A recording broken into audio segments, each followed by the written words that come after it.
Welcome back to the BDGE Dynasty Fantasy Football channel. As always, I am Sir Nicholas. That is Mr. Adam, and we've got Andrew on the side of the couch over there. Today, what we're going to do is look back at the last 5 years of Dynasty rookie drafts and try to pick out any trends or just talk about things that we have seen progress over the years, because we've all been playing Dynasty since at least 2019, if not earlier than that. I think we've probably all been playing since before that, right?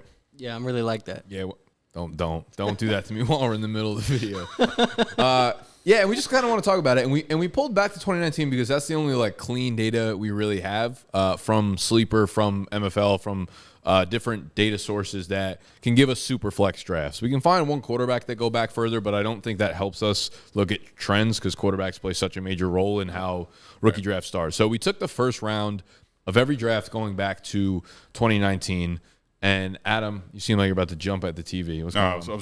What are the first things? I'm just curious, you guys. I see a lot, but is there anything initially when you looked at it? I see a whole lot and can't see anything that stands out, like initial takes? Is there anything that stands out to you guys? Yeah, I mean, I know you have something. For me, as I look back into the 2020, 2019, it's funny because we look back at these prospects now in hindsight, and it's like, why were we not smash picking Joe Burrow at the 101? Why were we not taking Kyler Murray at the 101? Like, we're sitting around with Clyde Edwards-Helaire, Jonathan Taylor, Josh Jacobs, these types of running backs over quarterbacks. It's interesting to think because I think now with how we view quarterbacks in Superflex and in Dynasty Fantasy Football, like, of course we're taking Joe Burrow, of course we're taking Kyler Murray as the 101 to build those Superflex franchises around. We were so obsessed with running backs back in those times. Such a bad habit. I wonder, obviously, we've seen the running back longevity. Like, their careers don't last as long. Teams don't give them second contracts. Do you think there's anything to the fact that just, like, general league settings have also changed over that time span? Because I've noticed some of my leagues have gone from start 2 running backs, start 2 wide receivers, half PPR, to start 3 wide receivers over the 2 running backs, plus tiered PPR. 6-point passing touchdown. Like, yeah, things so like that. so while like wide receivers are now kind of overtaking rookie drafts or dynasty themes in general, I wonder if some of it's setting based. I wonder if some of it is like we've also had just insane levels of talent influx into the NFL at the wide receiver position over the last whatever years. I'd like to say that has something to do with like kids don't want to play running back anymore, but I think that will impact the NFL in like 20 years because we're just kind of starting to get on that trend. But yeah, the first thing, I mean, there's just blue everywhere on this side of the screen. Yep. So to that point, like, it's interesting as I'm looking through this, like Justin Herbert, I remember being one of the craziest because this year I think what we're starting to feel in 2023 and going into our 2024, we could fade a guy a little bit like a J.J. McCarthy or whoever goes to New England potentially at 103 because we're like, we don't like that landing spot. But only so far. Like, Justin Herbert had – now, granted, it was the COVID season and no one traded and there was a lot of weird stuff in that draft. Justin Herbert had not very good top 10 draft capital. Yeah. Like, we were taking him at the 112 overall. Yeah. That's what I'm saying. It's insane to actually think that part. Because just think about Joe Burrow and Justin Herbert and the difference from 101 to 106. The narrative for that class, too, though, going back to your point, Nick, was like, we were like, this running back class is so good. We want all of these running backs. And that's why you had the Swift, the Dobbins, the Taylor, the Helaire. That was like, that running back class feels like what we were looking at for wide receivers this year. Yes. Where at that time we were like, this is can't just miss flawless, running backs. can't miss like 5 to 6 of them. And this doesn't even include Antonio Gibson, who was like probably the next pick in the second round. Right. You're like 6'1", 225, explosive, can't miss type of thing. I think crazy. I think to the data that you can't see here. Okay, so 2018, go back in particular to 2017. We tend to, more so now than ever, have this reactionary market, but 2017 was littered with unbelievable running backs that have given us longevity in fantasy football that is not around really what we don't think is around today. So I think 2020 we were looking as the replacement for that class, and we were comparatively using it towards 2017.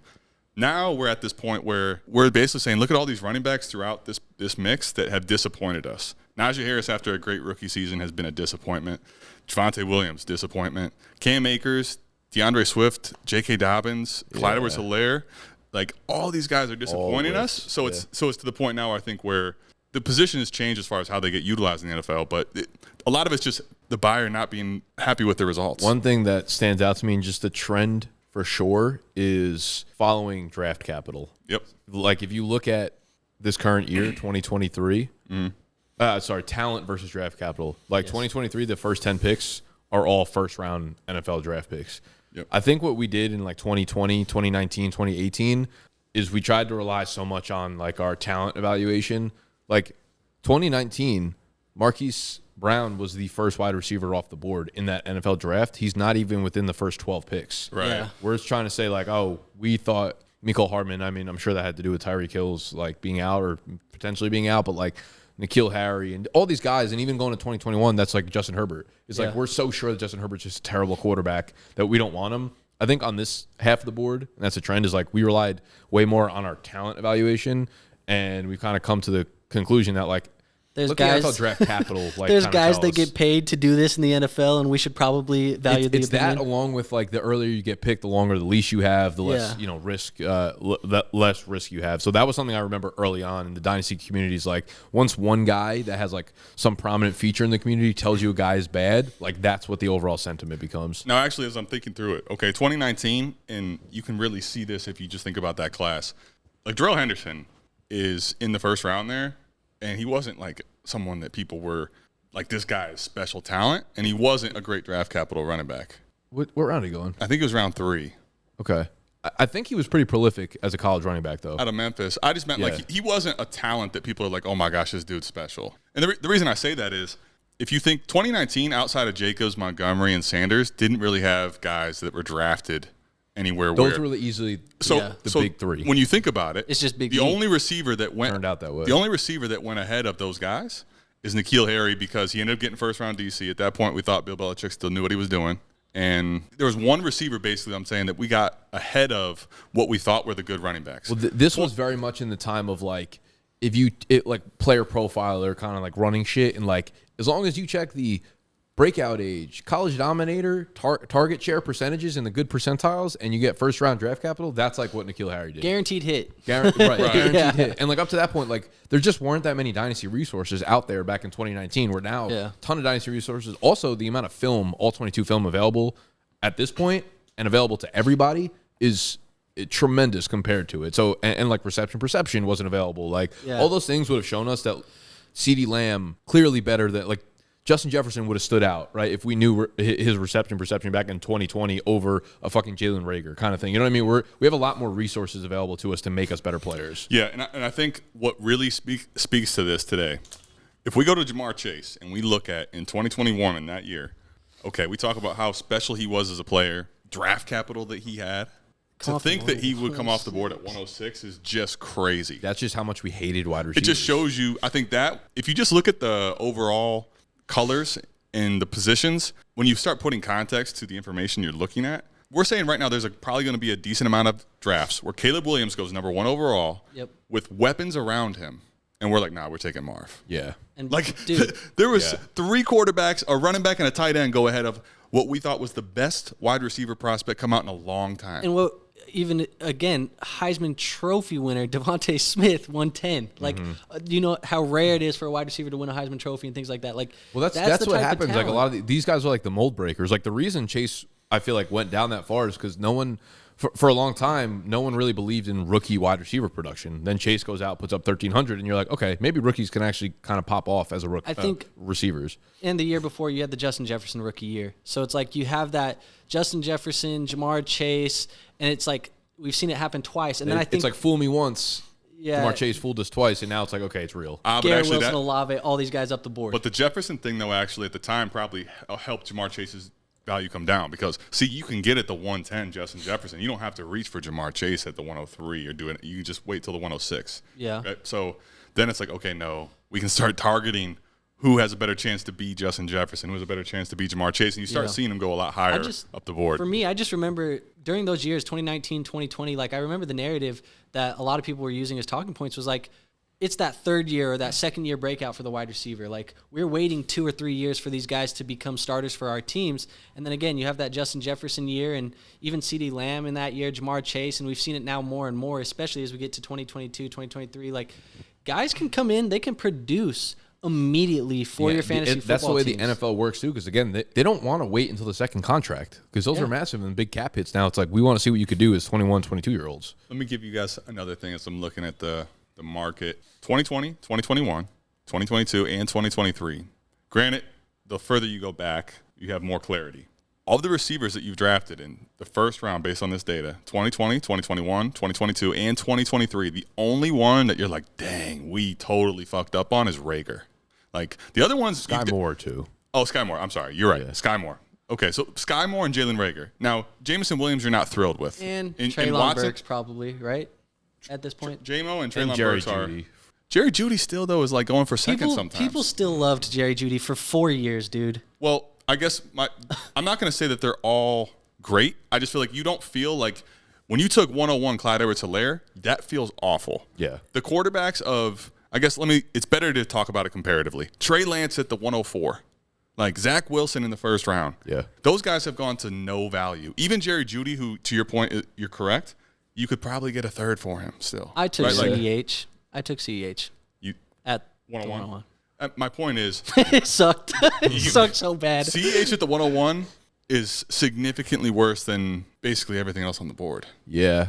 The other thing I would say, though, okay, for like quarterbacks, right? You have Kyler, a player like of Kyler's caliber, Heisman winner that you know is going to put up 600 to 800 to 900 rushing yards a year, first overall draft capital, not gonna drop when you don't have like Caleb Williams. The only reason people would ever not take him 101 is because Marvin Harrison is supposed to be like the next coming, right? Like no one looked at Josh Jacobs or N'Keal Harry as like holy fuck, like these are can't miss prospects. Whereas Kyler, that's the easy layup there. What I think is, while people have been playing Dynasty for a very long time, I would say if we looked at the overall percentage of Dynasty leagues, Dynasty players, they started in this time frame or later. So it's like, okay, people maybe started playing back in 1980, 1990, 1995, but I would bet it's almost like a bell curve, or not a bell curve, but like one half a bell curve where all of the actual action started within the last 3 or 4 years. Yeah. And a lot of times, say you started playing in 18, 19, 20, you don't realize that it's impossible to trade for starting quarterbacks,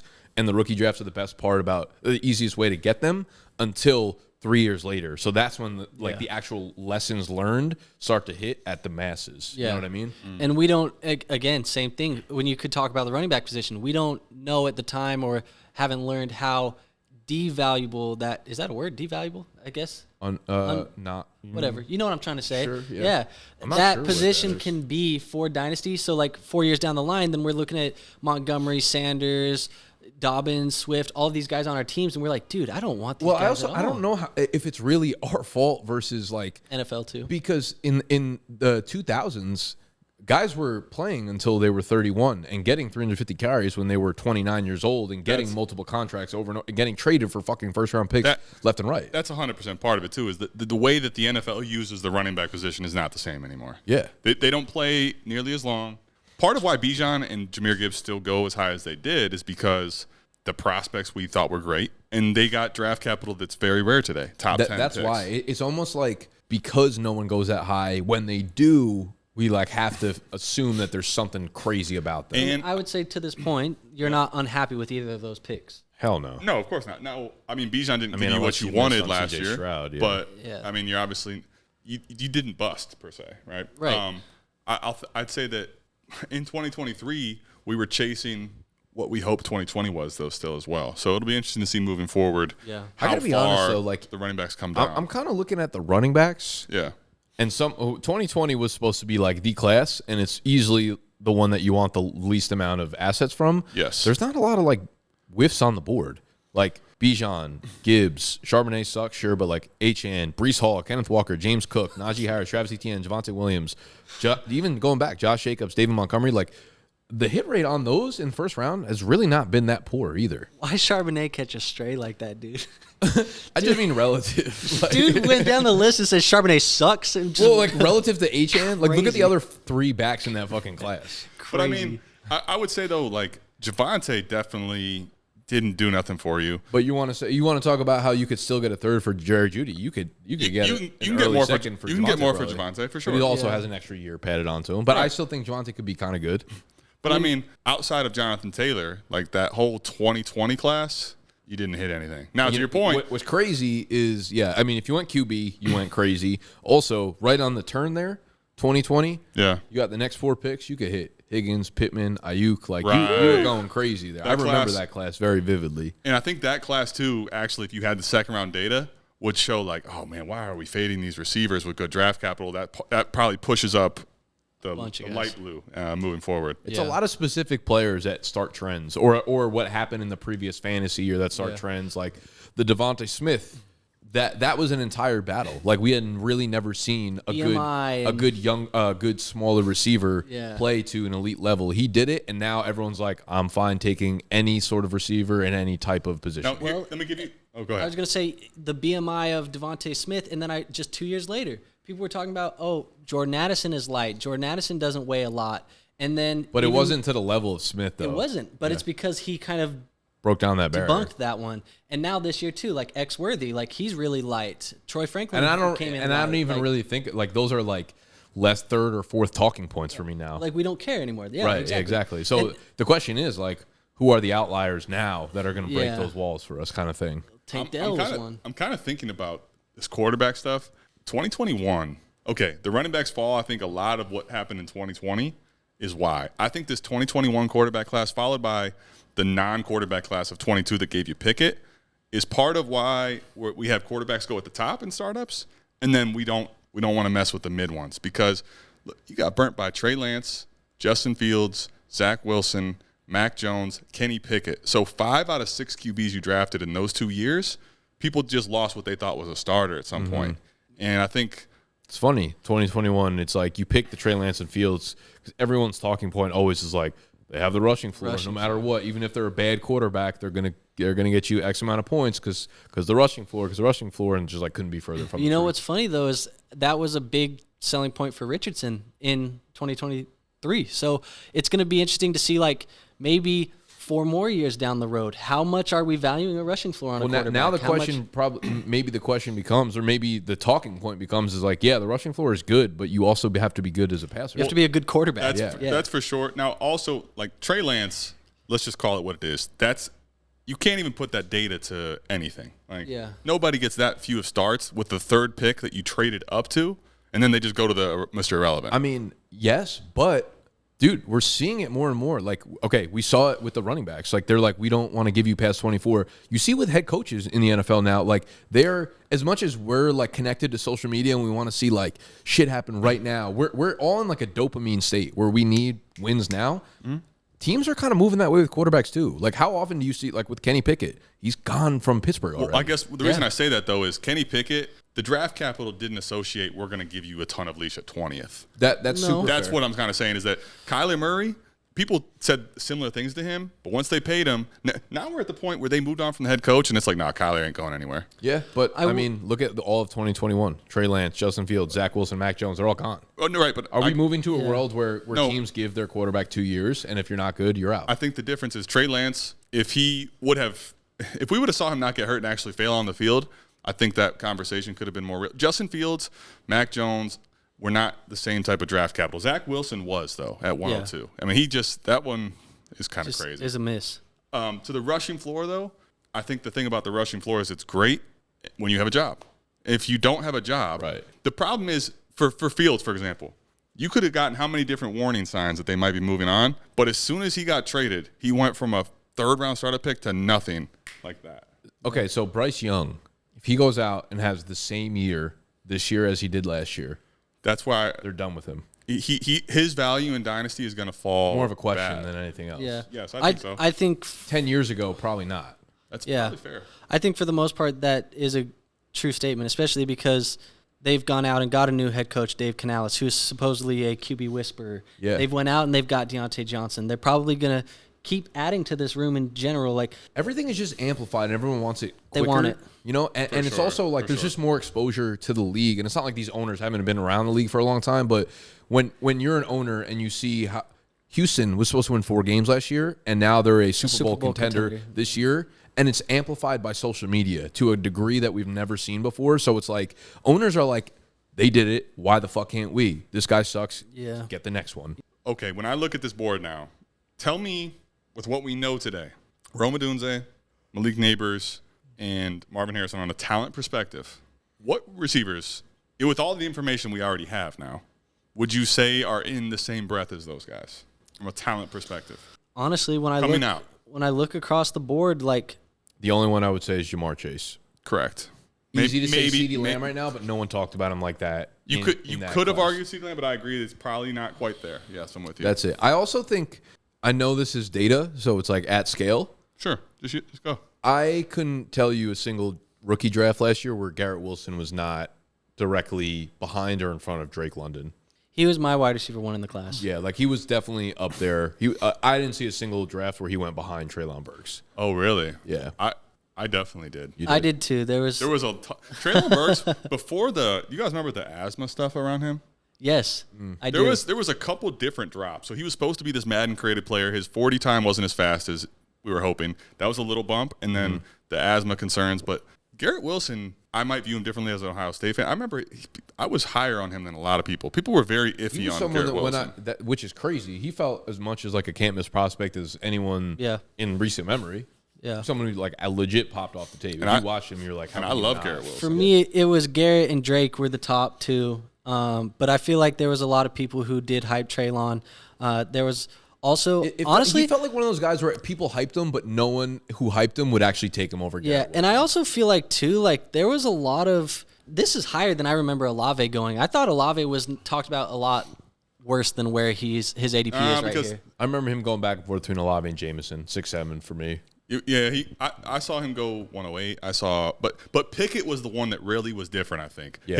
His aggregate, I think, is going to be so wide. He was tough. I saw Pickett going at like 104 sometimes, 103, and I saw him going like 110. And I think his value was if you needed a quarterback, this is your only shot. He was the only guy who you could possibly take, and it was like almost like Pittsburgh, kind of to go back to your point earlier, is like he was the guy that they picked as the first round quarterback. Like it was almost like he was the chosen one in that class when a lot of people in the Dynasty community wanted like Malik Willis and things like that. Like it was a flag plant for Pittsburgh to go Kenny Pickett.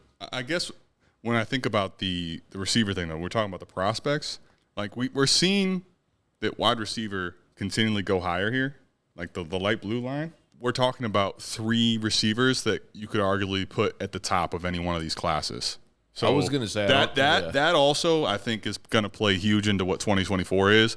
Right or wrong, we don't know for sure, but it's when you start looking at the recency trends here, it's very telling why we're going to get littered with receivers. What I will say that does remind me this year's class of like 2024 class, it feels like there's so much talent that we're going to look back and it's going to look like the bottom of 2020. Where we're going to be like, holy fuck, there was a Justin Jefferson and a Justin Herbert sitting there. Like the Brian Thomas is going to be Justin at Jefferson. 8, 9, 10, right? 11. And Michael Penix is going to be the Justin Herbert. And we're like, you took Adonai Mitchell over Brian Thomas, and Adonai Mitchell's out of league in fucking 4 years kind of thing. The other thing, too, man, it's crazy to think about this. 2022 was supposedly, when you think about the classes, was going to be sandwiched in between these unbelievable classes. Like 23 was hyped, 2021 with the QBs up top. Last year sucked ass, dude. Dude, what's wild is just think about 2022, that narrative. You look at it, okay, Breece Hall, still going second-round startups. Drake London is trending up. Kenneth Walker hasn't done really dick as far as points per game in 2 years. He's still a 6th, 5th-round startup pick. Garrett Wilson, high pick. Chris Olave, high pick. Yeah. James Cook is in the 6th round. Christian Watson, after coming off of a bad year, is in the 9th round. George Pickens. That's a pretty good bad class, fellas. It does feel like we get it in waves. Like it seems like we almost get like some really good classes stacked up against each other, and then we get that like stinker class in like the middle. Now it's just never the way you think it's going to play. And then look at 21. 2025 is going to be the stinker. Watch 2021. Najee Harris at 102. You don't love what you got there. Kyle Pitts, maybe we'll get a resurgence, but for the last 2 years has been irrelevant. Trey Lance bust. Justin Fields. He gave us some production in 1 year, but I think a lot of it also goes to, again, you look at 2021, you look at 12 picks, 11 of them are first rounders. Right. You know? Right. You look at 2022. That's a good point. You know what I mean? Like the only one non-first rounder is Javonte Williams there. You look at 2022, Pickens not a first rounder, Watson not a first rounder, James Cook not a first rounder, Moore not a first. You know what I mean? Like you get a higher percentage, so you're kind of intuitively starting to look at them like, oh, they're a weaker class. And again, I think it probably should be looked at as that way. because you get a larger leash. But like NFL draft evaluators are fucking wrong all the time. So. Of course. I mean, 2022 talent-wise and draft capital-wise was not a great class. I'm just saying that. No, for sure. Given that you drafted so many receivers because there wasn't that many running backs that we thought highly of, and there wasn't any quarterbacks we thought highly Kenneth of. Walker also not first rounders. Yeah, Exactly. And I think a lot of that comes down to it too, because like once you're sitting at like the 110, 19, 111, and you're choosing between like the guy I really like at the end of the second or the guy I don't really like at the beginning of the second, that becomes a really tough choice. Yeah, it does. It honestly, if I'm looking at this, I don't know. Where do we rank last year's draft class in comparison to these last 5? Is it middle? Is it 4th? I think right now, I mean, it's really hard to say now because the wide receivers have not developed at all. I know. I mean, so 2023 did not give you the receivers on the high end that we want so far, really. Yeah. We got some later though. Like they're not here, but yeah. Let's rank these. I think that's going to be fun. Let's rank these just on the first round, not on guys that win the second. So we're you have to take this whole list. 2020 number 1 for me. 2020 is number 1, the best one. I think so. You get CD, Burrow, you get Justin Tua, Jefferson, Herbert, Burrow. It's a strong class. Really? I think that's number 1. Yeah, Jefferson's still in there. Yeah. Even Tua, like JT. I think I would. I actually, honestly, I think I would take 2021. I might take last year too. Last year too? Yeah. Last year, now, how much of that is hope? Not a lot, because I can acknowledge the receivers are just not good, but I think the high end talent of Stroud and Richardson together, Bijan and Gibbs together, Achane sitting down there. Kincaid is a little bit hopeful, but I think he's already shown more than his fair share to say that he's on a good trajectory. 2022 is pretty fucking good too, though.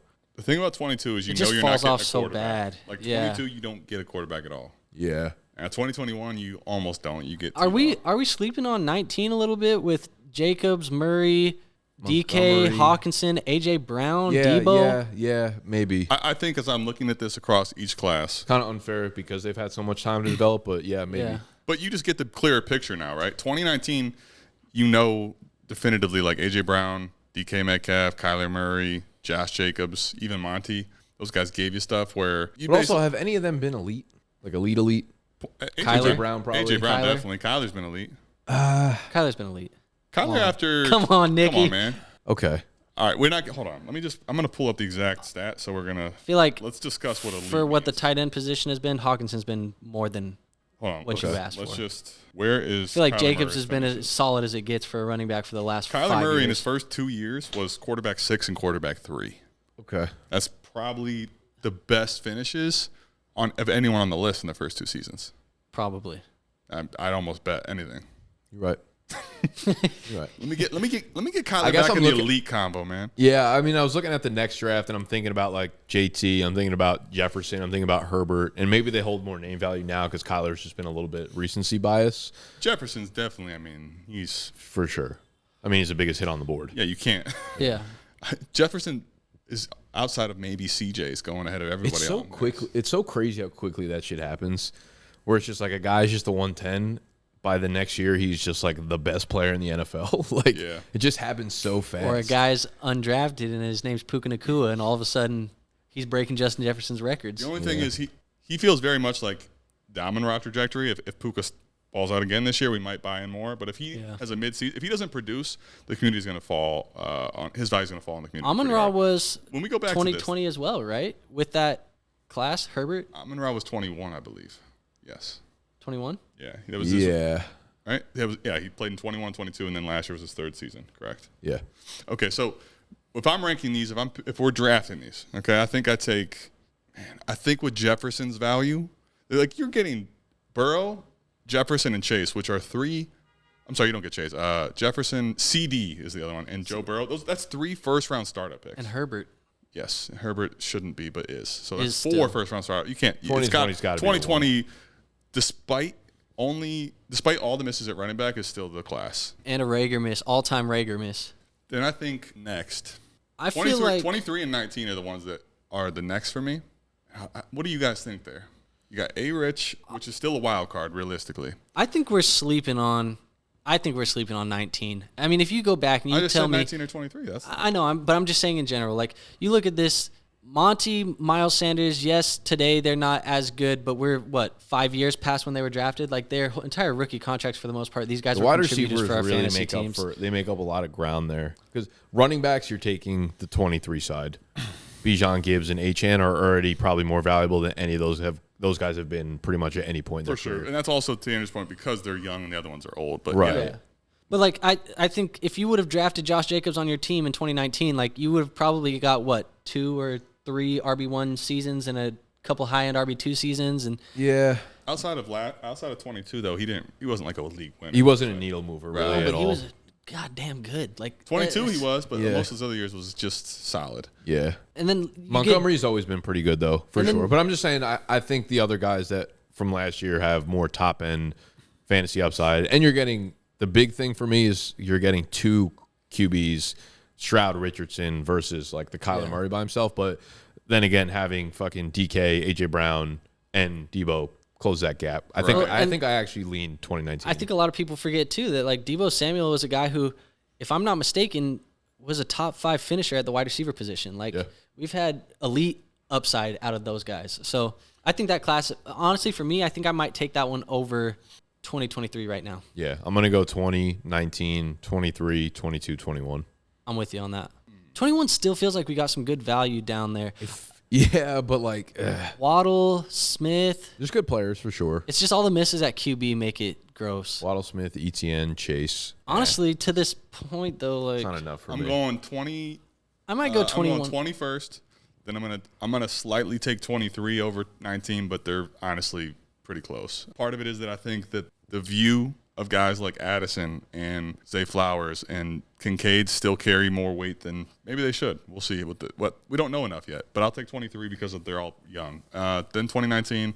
Then I'm gonna take 21 just because even though all those misses are there, we got T-Law, we got Chase, we get Smith and Waddle, and then I'm taking 22. That's where I was Which almost is- leaning. 22 is still a really good class, though, a good relative to class. having no quarterbacks. But, like, I even think about it, like, in the aspect of, like, I think the depth that you get in that back first round of 21 kind of beats where you feel with, like, Sky Moore, Christian Watson, some of those guys. And, like, do we all still have a little bit of hope for Justin Fields? Like, I think we all do. Like, more than we do for Kenny Pickett and guys like that. Sure. Because of the rushing. So it's like, I definitely – I think that 2022, 2021 argument is definitely closer than it seems. Yeah. What as far as the trends go, when we're looking at this data, though, like obviously running back push down, wide receiver up, QB from 2019. You look at where like Herbert's going, where Murray was the only one drafted. Obviously, it's closer and more appropriate, but I guess now more than ever, you're looking at the receiver position. If we think you are that talented, you can be going ahead of quarterbacks, which historically, when we look at it, it's just Never not the really case. happened. It's never happened. Yeah. That's the biggest difference to me. I think this year, so if we're projecting, right, like we know a good amount about this year's class. Yeah. I wonder what trends, like, do you have any trends you're going to predict based off of, like, things that are going to happen? Like, for instance, we might see, like, 5 or 6 first-round quarterbacks this year. Yeah. Michael Penix or something like that. Like, I wonder if there's a trend that comes out. Like, if Michael Penix hits, right, let's say he goes 35th overall to whoever he hits. Like, we've kind of slowly been moving down that path of, like, Jalen Hurts was, like, the 212 or the 301. You know, it's, like, been moving that way where it's, like, second-round QBs, mobile second-round QBs. Like, that could be a prediction. Think about it, too. Like, this year, if in year 2 Will Levis has a good season, like, he is a second-round guy, too. So, like, you're starting to stack some of that data together. Second-round QBs. And I wonder if, like, on the opposite end of it, if Drake May or Jane Daniels don't produce well the first year, do we start to back off these Bryce Young, Trey Lance, Zach Wilson early type picks? And I wonder also, like, Jane Daniels, does he fall into that, like, he has to produce because he has a high floor rushing, but what if he's a bad passer at the And next especially level? if you think about it, too, from the aspect of, like, we already kind of have a narrative this year where, like, you and I have said it already, Nick, where it's like that New England landing spot isn't good because there is an infrastructure around it. And we think that because we saw it happen with Bryce Young. Yeah. And so it's like if you start seeing somebody go to New England and they don't succeed and Bryce Young didn't succeed because of the infrastructure, now all of a sudden are we drafting quarterbacks differently based on landing spot? Yeah, there's like Caleb Williams, the next Caleb Williams go to the next New England, and we're like, Don't want it. yeah. That's a good point. It'll be interesting to see, too, one thing about tight ends here that I'm looking at. With Brock? Kyle Pitts, right, had at that point, the goated rookie season, then no quarterback. If Kirk Cousins comes in just stick with me on this. Kirk Cousins comes in and Kyle Pitts is back in the top 6 tight ends this year, okay? And Brock Bowers also comes out and has let's just call it a top 10 finish at tight end.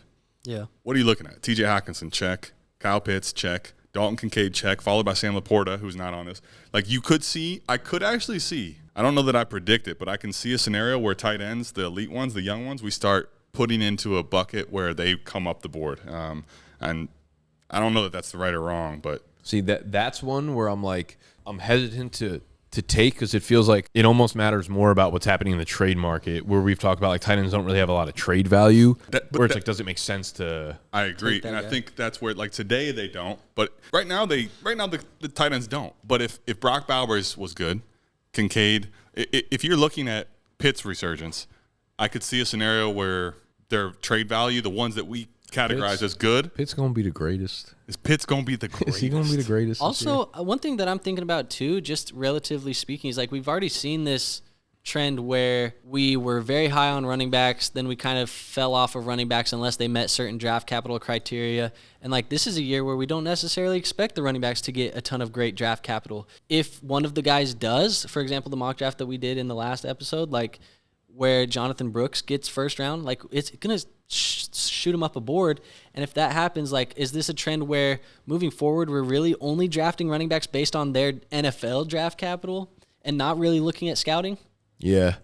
That would be very similar to the 2019 because Jacobs was the first rounder. Then it was like a second, a third, or whatever. That would be like Brooks, Trey Benson, whatever. On this board, though, first round running backs, you only got Bijan, Gibbs, Najee, ETN, Clyde, and Jacobs, right?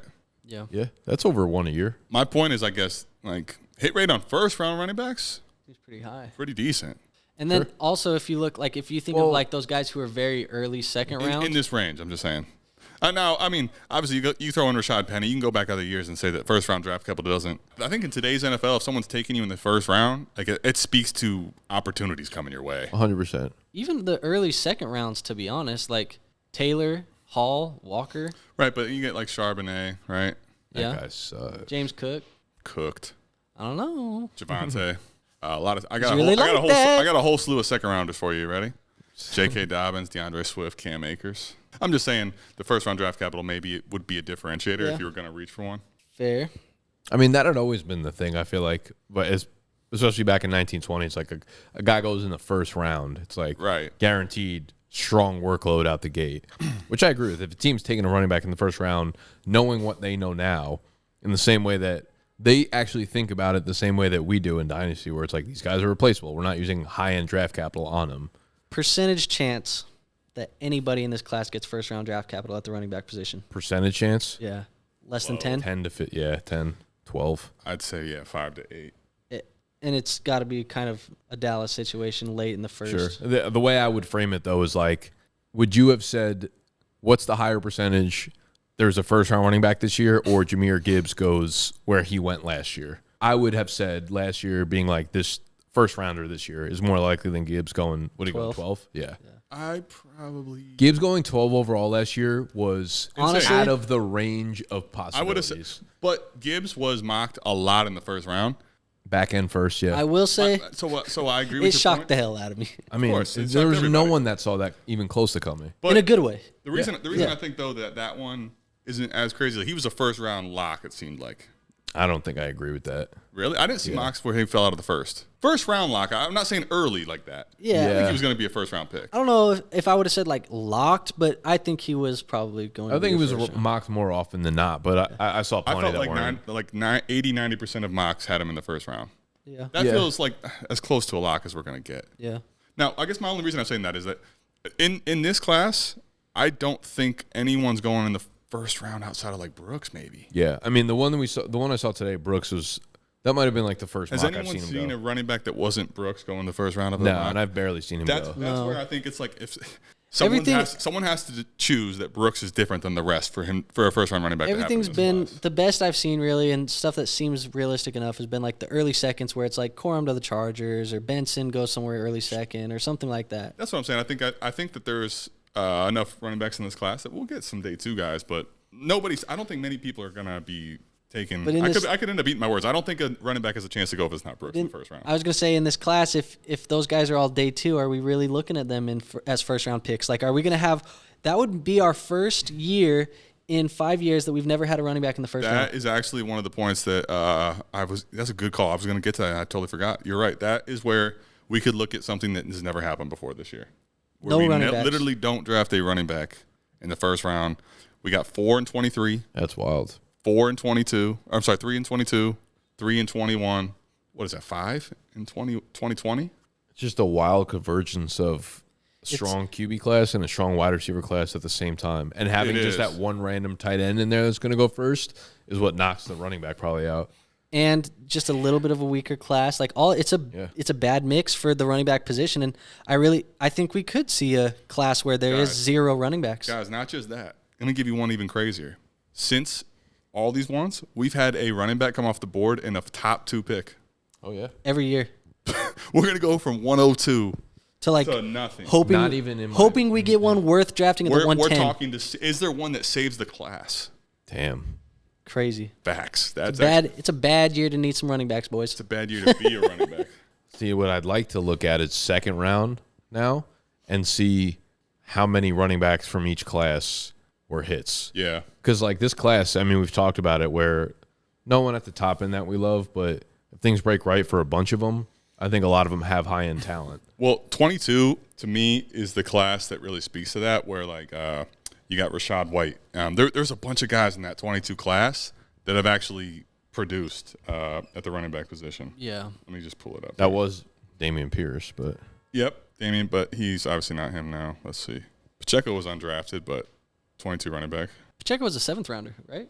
Oh, yeah, I'm sorry, 7th. Wasn't Zamir in that class? Yeah, Zamir was in that class. We'll see if he does anything. 4th round guy. Yep. Algier before they drafted Bijan. Honestly, I will say it makes me feel better about Zamir knowing that they brought in Madison, because it feels like that's like a good enough running back that you're not really looking at one of the top guys in this draft. Yeah, but it does feel like it forces a committee. It does, but Zamir should be. I've watched Madison last year. He's toast. Yeah, this dude sucks, dude. He's Zach Crazy Charbonnet, that when he bro. got the work when Cook would been out, he'd put up like games of like $150, $160. It was insane. But I had high hopes for Madison. That's my guy. That is a crazy shift, man. You would. That is a crazy shift where we're looking at 5 running backs in the top 7 picks in 2020 to going possibly running backless. Yeah.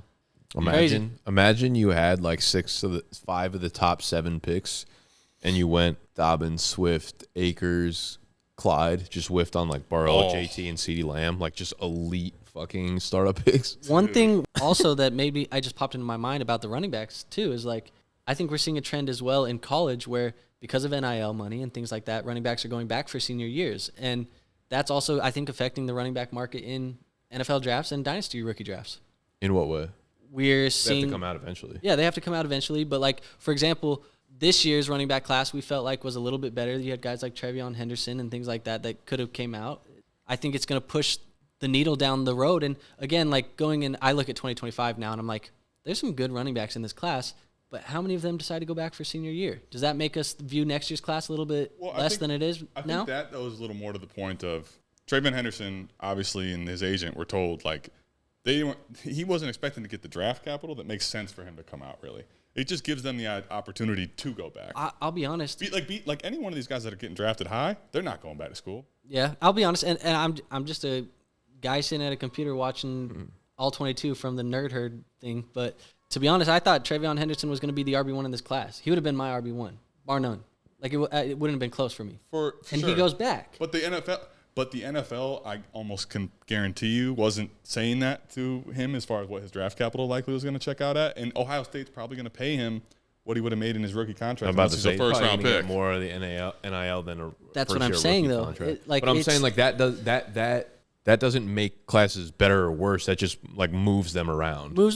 I think but that's not like a them, predictive like trend or anything. But also, I think for going to fantasy football purposes is like back in 2019, 2020, 2021, we had so much weight on an early declare. If he declares as a junior, we really like them. Yeah, sure. And now it's like, does it matter if they're an early declare anymore, or does it not matter? I think it doesn't. I think what we've seen in general is that you said does not. It does not, because I think in 2019 and 2020 we drafted the position period. Right now, if Trayvon Henderson's the running back 1 in this class, he could very still not be a first-round pick. It's just the position as a whole doesn't really matter as much in the rookie drafts right now. Yeah. Now that could change. I'm saying that could be for any position too. Like we could have wide receivers go back for senior years to make money as well. Like I think the early declare talking point is almost going to become irrelevant in the next 3 years if we're projecting trends. That makes sense. Sure. For the running back position, early declare, I can see what you're saying. For the NIL thing, I think the one thing I'll say about it is I only believe that that's really going to matter when a guy like Marv, who is going to be a top 10 pick, goes back to school. Until then, all that means is they just had a chance to go get their draft stock up. Fair. Like if we see a guy that we think is going to be penciled into a really, really early pick, go back to school, then we probably have a different discussion. Fair. All right, there we have it. Thank you for joining us today. I hope you guys enjoyed this video. If we had more data, we'd go back as far as we possibly could. I feel like if we had it back to 2014, it would quite literally be like just all navy blue, like running backs, except for the year with Frank Bishop Gore Sankey would be as the the number first 1 pick. Yeah. Marshall Faulk. Actually, it almost convolute the data further because we had some running back years that were really bad. There was like a swing where like Julio in those years, but Julio, AJ Green. Crazy. Take us away, Andrew. Send us out of here. See ya.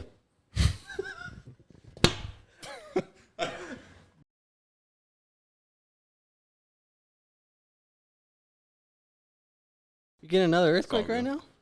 Feel that? Did you feel the second one last night? Yeah. We got a second one. Dude, that thing rocked my house. Dude, so I was like coming into the office yesterday, and I guess I must have missed it somehow when I was like in the elevator or some shit. I just didn't feel it. Sometimes in the elevator I'd be coming up like dancing and like listening to music and shit. I thought I just felt it right now. The water's just rocking too. Oh, you were being serious? I'm being serious. Oh, no, Yeah. I don't What time was the second one? later, like 4:35, Yeah. 5:30. Yeah. No, because I was at home last night by the So time it was I after felt it. 5. It was, yeah, after 5. Damn, 5:36. I might have slept through it. Crazy.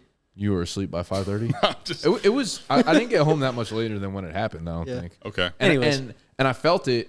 And sometimes like sometimes the neighbors above me have sex. Their bedroom's right above me. It's like an earthquake. It shakes and it's fucking loud sometimes. I was like, I'm not about to text a group chat asking if a second earthquake happened in case that's what was happening.